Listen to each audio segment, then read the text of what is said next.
Well, I'm here in the Tuskegee National Forest in Alabama. This is in central Alabama. It's between Montgomery and Auburn on I-85. This national forest has completely free camping. It's boondocking, so I'm completely self-contained as far as my power usage and everything else. No water, no sewer. But I really like this place as far as it's close to the interstate. Not so close that you can hear traffic noise, but it is close enough that you get decent cell service out here. So for me, I've been working from my camper, so it's nice to have the cell service availability and yet be out here in the relative wilderness area. But this video is going to be more about the Oliver. My Oliver Legacy Elite 2 I've had now for about 6-7 months. I've had enough time and been on enough trips to sort of shake it out a little bit. And I'm going to bring to you the good, the bad, and the ugly of the Oliver Legacy Elite 2. Okay, Future Steve here. When I started recording this video, I didn't realize how long it was going to be. So I'm breaking this up into two parts. This one will go over the exterior of the camper, and a future one will show the inside. I will mention that on my way back from the National Forest, I did stop by the Tuskegee Airmen National Historic Site and visited for a few hours. The Tuskegee Institute National Historic Site is only a few miles away from there. So besides the National Forest, there are 2 other National Historic Sites to visit. But don't expect too much else in Tuskegee, as it is a very small town. So no discussion of the Oliver would be complete without a mention of the fantastic construction of the double hull. This is a fantastic design. Some of the other things to mention about it are the axles. These use Dexter, what they call never lube axles, so that the hubs do not require maintenance or lubrication. You do have to do some lubrication of the suspension. So starting back here in the back, there is the basement area. Now, the basement area, it seems like a nice big door. However, when you open that door, you'll see there is a third of it maybe might be taken up by controls for the drains, for the outdoor shower, and for the electric jack controls. The outdoor shower is here. You have separate knobs for the hot and cold water, and the shower head itself has a short hose, a fairly short hose, and the handle will latch into spray. So you can, once you close the handle, you don't have to hold it. You can just use it to spray. The main thing that you're going to use this for is washing off your feet, washing off your pets. I suppose you could stand out here and take a shower if you were out in the wilderness, but normally this is for hosing things off. Here in the what I call the basement area is really the only outdoor accessible storage on the Oliver. Now, I searched for and found this tote that fit in that space. This wall is perpendicular to the exterior wall, but this back wall is tilted in a bit, and it's kind of a piece of plastic here that separates the area in the back where the wiring is for the lights and the external inputs for satellite and cable TV. The interior, if you opt for the twin bed space, and you have a nightstand in the center aisle, then you're going to see that nightstand right here. So on this interior wall here, there's a little spirit level that you can use when you are adjusting your the height of the wheels to make sure you've got it level left to right. You can see there the nightstand. On the outside there, it goes all the way over until you get to the hot water heater on the opposite side. Now the nightstand, I did opt for a door that allows you to access this area back here from the inside. There's also up above here is the street side bed has a cover that can be opened, so you can access this area from the inside as well. You just have to kind of undo your bed and move the mattress out of the way to have access to it. The door in the nightstand allows easy access in.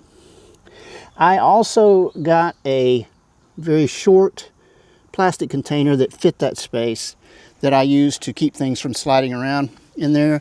And then when I go through the door on the inside, I can reach the things that are stored in there fairly easily. Like I was saying, the side over here is angled, so there is room for more stuff. I keep, there'll be support for the Stinky Slinky and a few other things that kind of fit in this area. Down underneath here, you can see there's the leveling jack, stabilization jack on this side. There's also what's called the courtesy light here, and you've got your city water connection and your water fill connections here. There's also a little placard here that shows you that this is a jack point in case you have to change a tire or something like that. Also here on the side there are a couple of coaxial inputs. One is for cable TV. Now this is pre-wired to the television inside, so if you are at a campground that offers cable TV, you just plug your cable in there and it's all hooked up. Now the other one is called satellite, and it's not pre-wired. It's up to you to get a satellite TV if that's what you want. However, it can be used for anything you want it to be used for. This wire from here is pulled into the attic space that I'll show you later on the interior, and I use it for a cell booster, external WeBoost. So when you talk about the good and the bad and the ugly, some of the things that are, I guess, not in the necessarily good, not necessarily bad, but might be better, the space that I was mentioning on the basement area. Not a lot of space in there, and it's kind of difficult to get to some of that stuff. That's why I opted for the door in the nightstand to be able to access it. But we can talk a little bit more about storage in the Oliver when we're on the inside. In the good category, there's a lot to talk about back here on the rear. So first of all, the spare. This spare is a full-size wheel, a full-size tire. So it's not an emergency kind of thing. It is ready to go for if you have a blowout in your vehicle. Behind the license plate, there is a large aluminum nut that you can remove. I'm not going to remove it here, but this whole fiberglass wheel cover comes off, and then you'll have your full-size spare in there. Also, back here, as far as talking about the good, there is the Oliver nameplate up here that is backlit, so when your running lights are on, that will be lit up. And above that is a backup camera. The backup camera is pretty nice. It doesn't really have a lot of reach. You're not going to really be able to see much behind you when you're on the highway, other than if a car is right up on you and you might not see it in your blind spot. You can tell that if there's a car back there. It's really kind of short range and really more meant for backing up than anything else. This window is also the emergency exit window. There are a couple of clamps on the inside that hold it, and then this whole window will tilt out like this. So in case of emergency, if there were a fire in the front part of the camper, you can release those connections, swivel this window out, come out onto the tire cover and the the bumper and be able to escape the camper. Another really great feature is the sewer hose. So along both sides of this hose, there are some pins, and they're held on by these cables. And when you open the bumper, which is nice heavy piece of aluminum, by the way, all of this is aluminum, there is a connection right up in there that is your sewer connection. So when you are using your sewer, you don't have to connect and unconnect the sewer pipe to that outlet connection. You can just leave it connected and then just pull the hose out, connect it to your sewer, do your dumping, and then you can just push it back up in the area here. I also have room down here. I store my hose that I use to flush my black tank.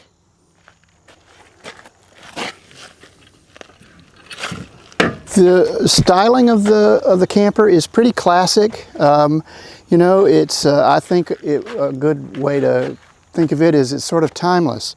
These egg-shaped campers are, you know, really not gonna go out of style as far as I'm concerned. I like the styling of the sort of rounded brake lights, turn signal lights, and the backup lights. Now, these backup lights are mounted kind of low, and they're not super bright.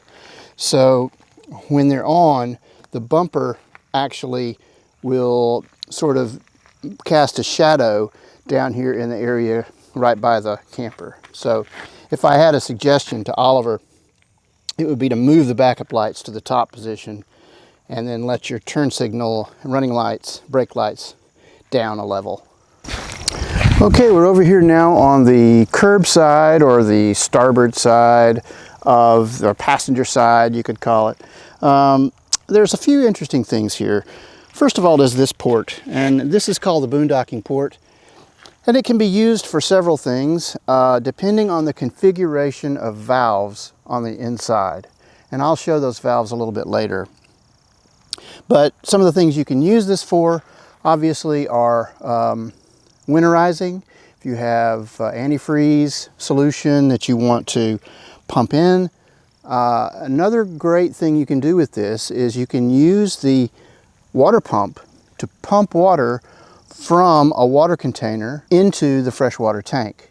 So again, it's by configuring those valves inside, but you can put a container, a bucket, something like that here on the outside, put a hose in it, and turn on the water pump, and it will pull water out of that container into the freshwater tank. And it makes it a lot more convenient if you're out boondocking and you need to replenish your freshwater supply. Also on this side, now this is the Truma AquaGo on-demand hot water heater. This is an option, but this is a great hot water heater. I'm really pleased with it. As long as you have room in your gray tank and you've got a supply of water, you can literally stand in the shower until your fingers turn into prunes, and that water will be nice and hot. Now, obviously it also burns propane, so you do have to have that, and it uses electricity and all that.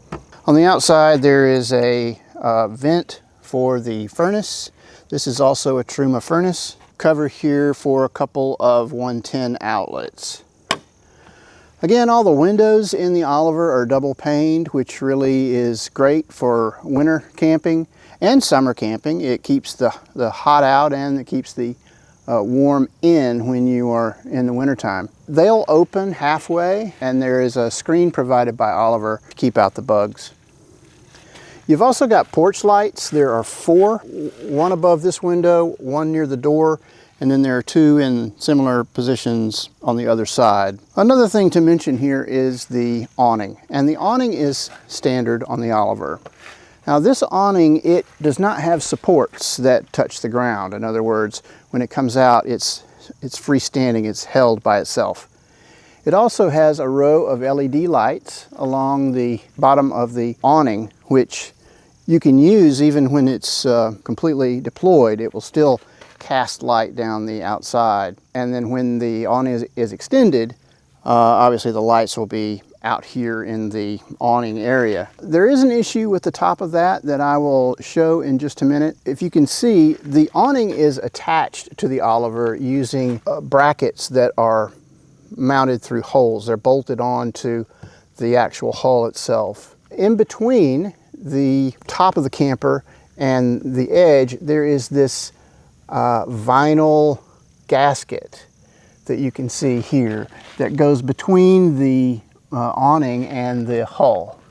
And that's to keep water that lands on the top of the camper from coming down inside and running down the side of the camper when you might have that extended. However, I don't use the awning when it's raining, and the gasket is a dirt and leaf trap. So if you have leaves or pine straw or anything that falls on top, it gets over close to that edge and it's got nowhere to go. So it's just going to collect behind the awning on the roof. I've had to get up there several times and dig the leaves out that got stuck behind that awning. So good, bad, ugly. Maybe that's a bad. It's kind of up to you to decide, but it is a point of maintenance that I didn't expect would be such a problem. My Oliver Legacy Elite 2 is a 2023 model year. Now, Oliver had switched their normal three-way propane powered refrigerator this model year to a DC only powered refrigerator. Now this kind of makes sense in my mind. I like having the DC power. The compressor fridge does give you more interior space, and I think overall it's a good choice for Oliver to have gone to that. However, it left Oliver with a slight problem. For the propane refrigerator, they needed to have ventilation.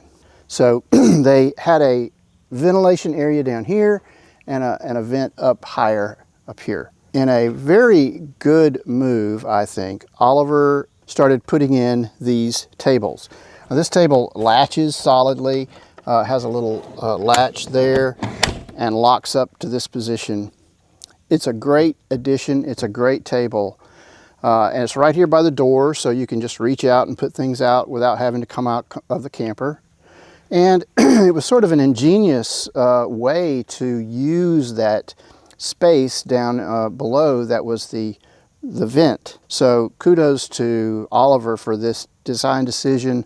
Very happy with it. But that leaves the upper vent, and that is more of a see, good, bad, ugly. I guess this is sort of a bad.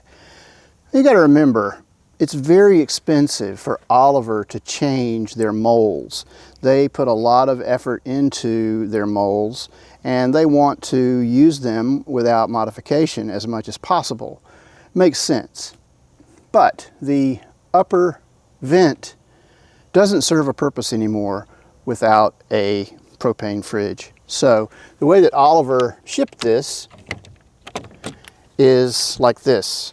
So there's a clear, just a grid, a cover, plastic cover, and then there's a piece of plastic right here to just block any air coming from the outside.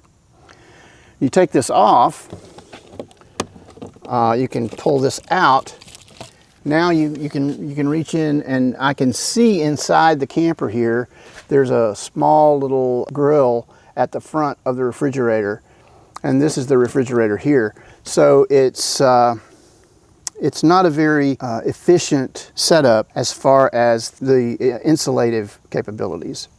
So here's a look inside, and you can see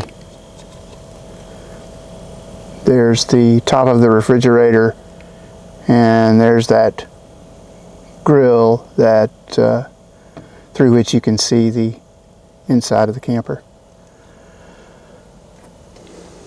You could do something in here. You could put some insulation. I just glued a piece of Reflectix to the back of this thin piece of plastic that Oliver provided. It might help a little bit, but yeah. that would sort of fall into the category of the bad. Now, 2024 model year, this is a smooth surface, and Oliver got rid of this upper vent completely. Those 2024 campers don't have this issue. The steps that are provided by Oliver on their camper are good. They're made out of aluminum. They are not bolted, they are welded to the frame, so very solid. They're fairly easy to stow and likewise to deploy.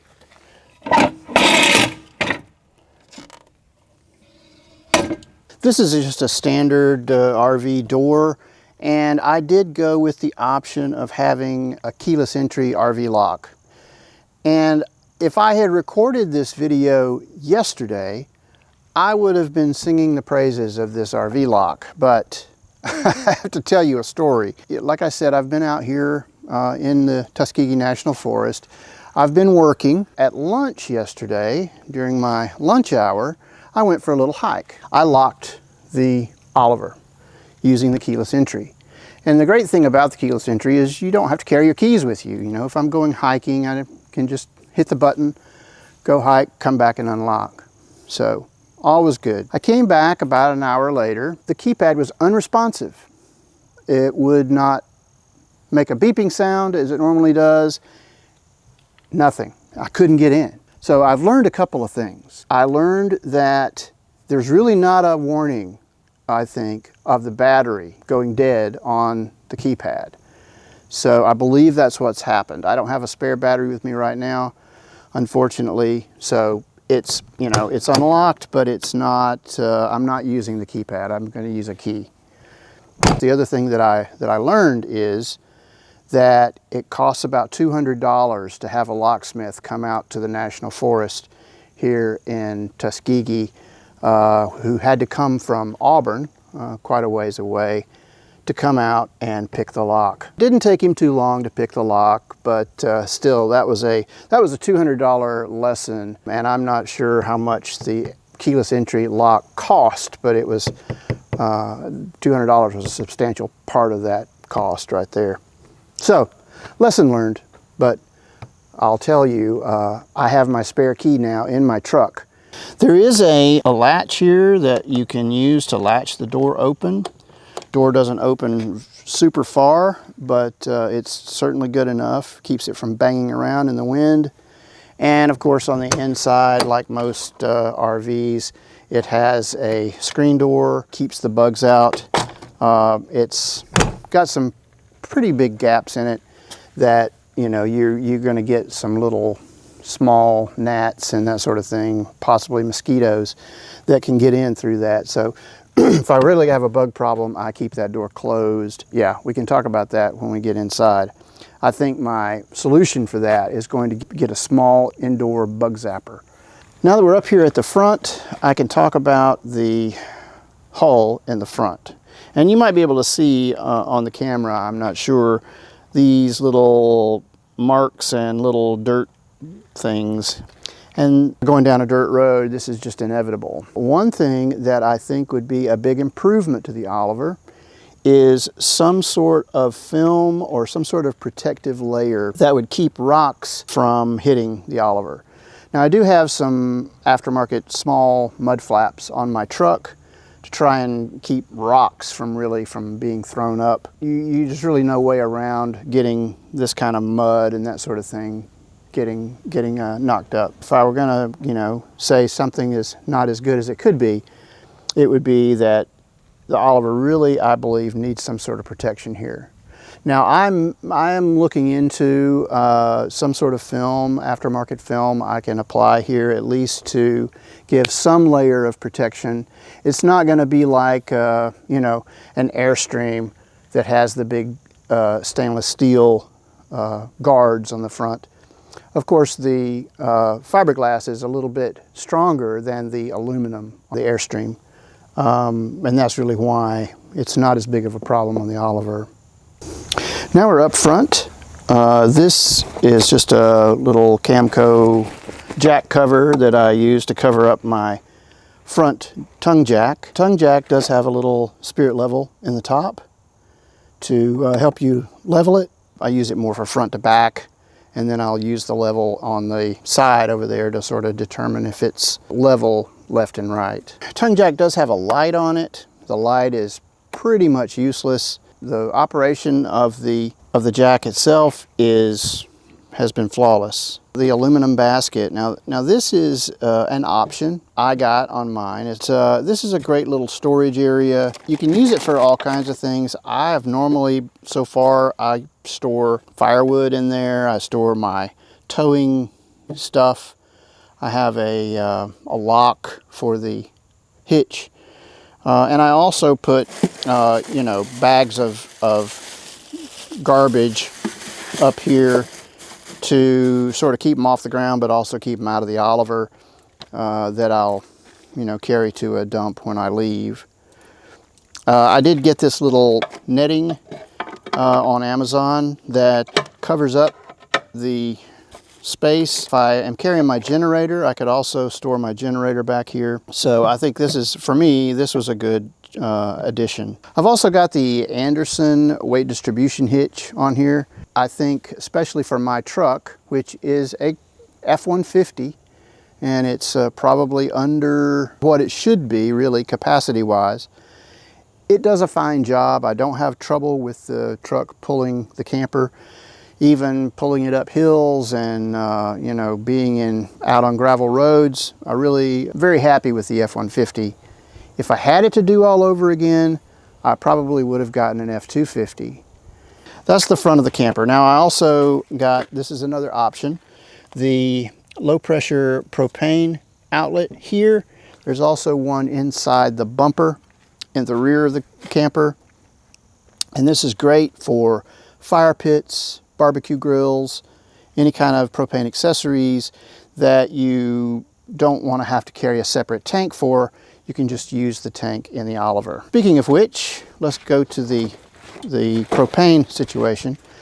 Now, the Oliver does have a porthole here in the cover, and this is really handy. Having this porthole means that I rarely, if ever, pull these off unless I'm going to be filling the tanks.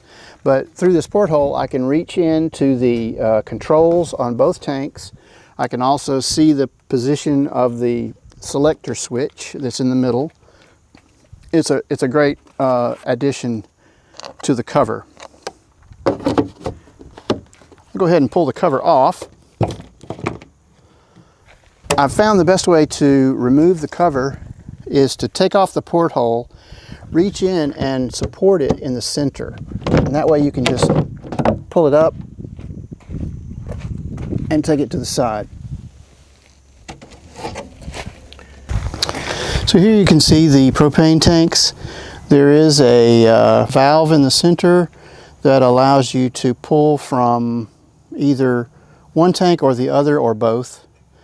I've got it set now to both. I've toyed originally with leaving it set to one, and that way when that one ran out, I knew I could switch it to the other and then pull that tank out and go get them filled. So the propane tanks are held in place here with this nut on the top that is down through the frame, and that keeps them in place. Pretty easy to unscrew that, remove the tanks, pull them out, get them refilled.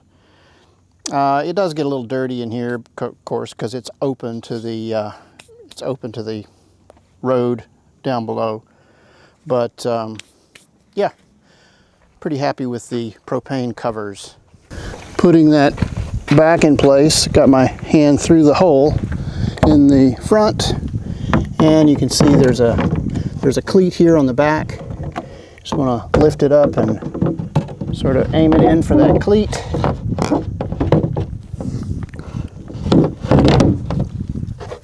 Well, we continue to make our way around. This is the bathroom window. It's a frosted window. It does open, so when you are done taking your shower and you want to, try to air it out, you can just open that window up and turn on the fan, and it'll, try to get some airflow through there. Down below, there is another one of these courtesy lights, and this is the wastewater holding tank flush. So when you are dumping your black tank. You can hook that hose into here after it's dumped and flush it out to keep the nasty bits away. This is the port side, the street side, the driver's side window above the dinette. Nice big window, another porch light on top. This is your shore power connection, 30 amp. And then back here is the battery compartment. Battery compartment does have a lock on it. Next to the battery compartment here, you also have a port that allows you to plug in an external solar panel. Now, the caveat here is that that external solar panel must have its own charge controller. You can't just plug a panel directly in here. You have to have a charge controller to manage the voltage coming from the panel as it feeds into the battery. Now you may notice there are 4 vents on the battery cover. I understand why Oliver has those. Obviously, if you don't upgrade your batteries, then you're going to get lead acid batteries. Lead acid batteries really need a vent to be able to keep gases from collecting in there. Or even if you upgrade to the AGM batteries, you're also going to need ventilation. However, with the lithium batteries, ventilation is not required. I'm not going to do anything on the outside. The vents are, they're holes, but I may do something on the inside to sort of block those off because they're not needed with the lithium batteries. So this is the battery compartment. You can see the inside of the battery door here. Obviously everything is fiberglass, and these vents you can see in this place. I'm thinking about just taking a piece of Reflectix and just gluing it in around here, just to add a little bit more insulation.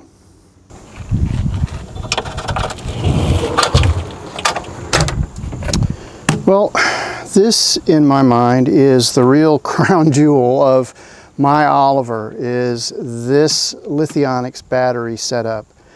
Now, it's a very expensive addition to the Oliver. I guess I was falling into the theory of pay once, cry once. When I bought mine, I did upgrade to, this is the Platinum lithium setup. So this includes the 400 watt solar panel, and this is a total of 640 amp hours of capacity. You see a lot on RV YouTube where people just sort of mix and match these terms: volts, amps, watts, amp hours, watt hours.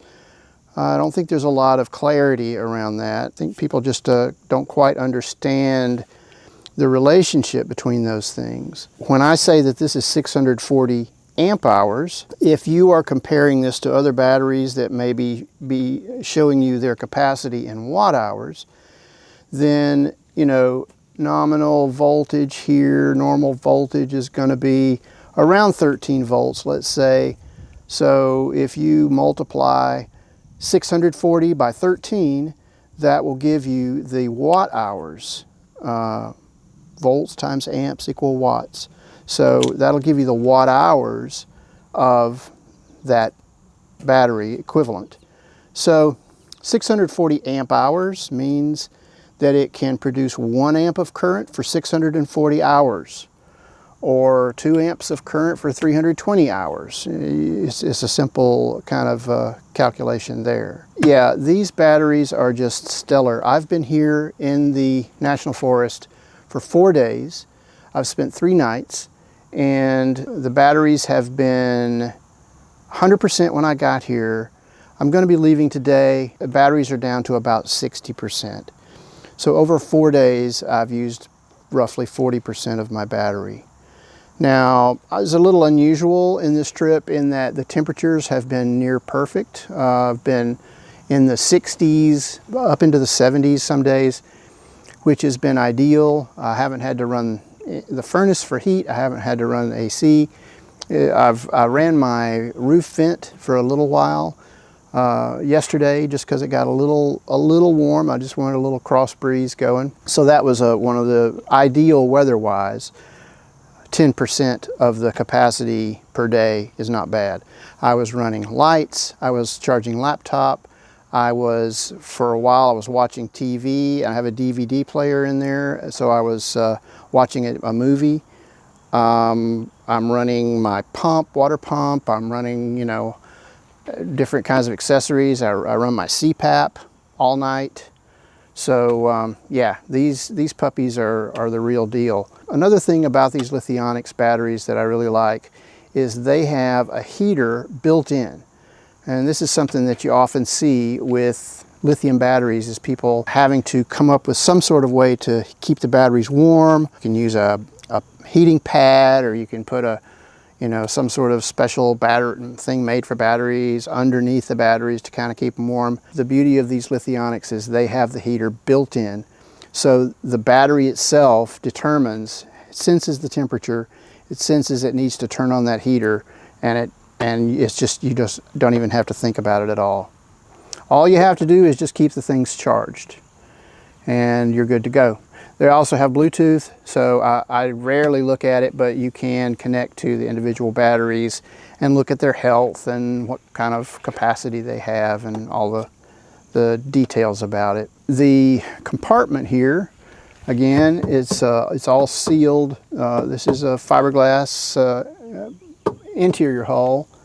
The slide here, this is a Moride drawer, which is really smooth and works really well.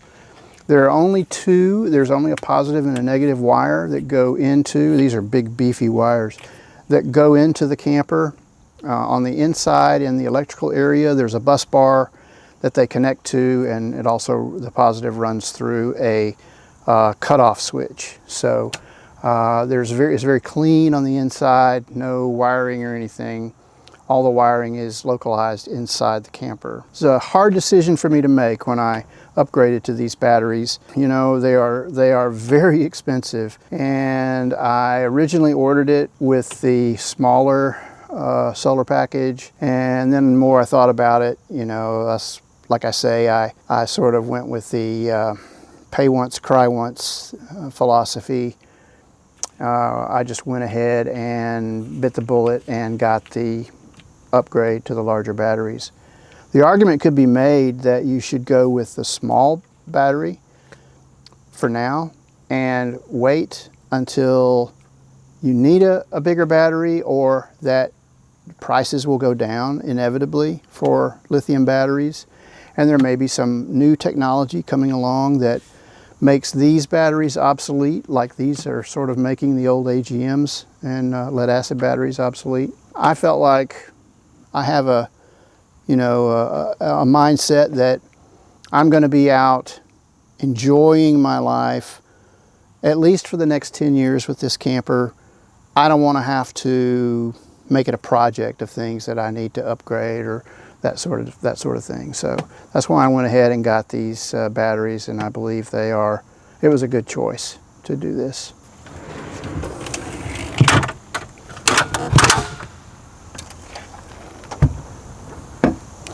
The lock on the outside of the batteries is just kind of a cheap RV lock. You know, I don't know, I haven't really decided too much. This is an expensive thing to have accessible from the outside. You know, I haven't decided if I want to upgrade this or do something to sort of strengthen this area, because I believe, you know, having that kind of battery easily accessible to a thief would be a very tempting thing. I found that a lot of videos that you see online for the Oliver don't really show much on the roof, so I thought I would hop up here and show you what it looks like. In the back there you can see that's the Truma Aventa air conditioner. That is an upgrade over the standard Dometic, and I would really recommend it. It's very quiet compared to the Dometic especially. This right in front of that is the Max fan. That's a really nice fan. It has a lot of different speed levels, so you can adjust it to your liking. It's better, I think, than some of the other fans. In front of that, of course, is the solar panels. This is a total of 400 watts, 200 on each side. And, you know, they are permanently mounted flat. So depending on the angle of the sun and your latitude and time of year, you're obviously going to get somewhere south of 400. I'm happy if I can get in the high 200s. Towards the front, this is a fan in the bathroom area. It's another max fan, a round one that you can open and close from the inside, and has an electric fan in it. The other vent over there, that's just the sewer vent. It's a way to allow ventilation to not cause a vacuum, you know, plumbing stuff. So these brackets are holding up the awning, and they're pretty sturdy, as you can tell. They're aluminum brackets, and you can see the wiring for the motor and the lights along the back. And you can also see down in the crack there, you can see what I was talking about earlier, sort of the area that tends to collect dirt and leaves and that sort of thing. So there's the roof. Another really handy thing for any RVer, really, I believe, are these collapsible ladders. This is a 13-foot that I got from Harbor Freight. You know, they're a little expensive, but they really collapse down very small, and you really need it to be able to safely get to the roof and do cleaning or whatever. Well, thanks for sticking with me for this video. After I started editing, Oliver actually released their 2024 model walkthrough, making this video seem a poor second place. But I wanted to give you my opinion about my Oliver. So stay tuned for part 2, which will go over the interior. And in the meantime, go check out the new Oliver video. And again, thanks for subscribing and watching, and we'll see you next time.